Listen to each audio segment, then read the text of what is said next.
రవీంద్ర భారతిలో singer సుశీలకు సన్మానోత్సవం grand గా జరిగింది. సంగమం అనే స్వచ్ఛంద సంస్థ ఆధ్వర్యంలో జరిగిన ఈ కార్యక్రమంలో సుశీలకు స్వర సామ్రాజ్ఞి అవార్డును జ్ఞాన్పీఠ్ అవార్డు గ్రహీత సినారే ప్రదానం చేశారు.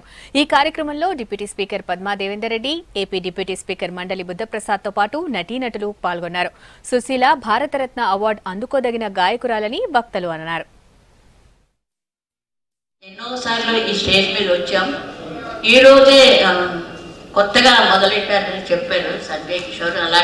అలాంటి ఈ దీంట్లో మంచి ఒక కార్యక్రమం చేసిన మన సంజయ్ కిషోర్కి ఎవరికి చెప్పడు. నేను కథలించండి జాగ్రత్తగా చాలా ఆశ్చర్యపోయినటువంటి చేసి ఆయనకి ఇంకా ఇలాంటివందరికీ చేసి ఆయుష్మాన్ భవ మీకు అంతకంటే నేను చెప్పలేము. దాదాపు 30-40 ఏళ్లుగా సంగీత ప్రపంచంలో ఏకఛత్రాధిపత్యం వహించి లలిత గంధర్వ గాన దేవత కొలువుదీరినటువంటి కలికి ముత్యాల శాల మన సుశీల. గిన్నిస్ బుక్ ఆఫ్ రికార్డ్స్ లో వస్తున్నారు, అందుకోసం చెప్పని చేస్తున్నాం అనేటువంటిది కేవలం చిన్న కారణం మాత్రమే. కానీ తెలుగు వాళ్ళందరం కూడా నిజంగా చాలా పట్టుదల ఉన్న పౌరుషం ఉన్న వాళ్ళమైతే, చిత్తశుద్ధి ఉన్న వాళ్ళమైతే మన తెలుగు తల్లికి,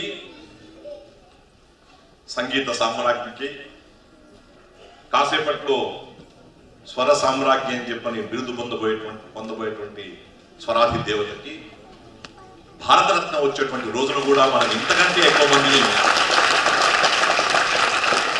వచ్చి వారిని సత్కరించుకునేటువంటి సందర్భం రావాలని నేను ఆ భగవంతుడిని ప్రార్థిస్తున్నాను.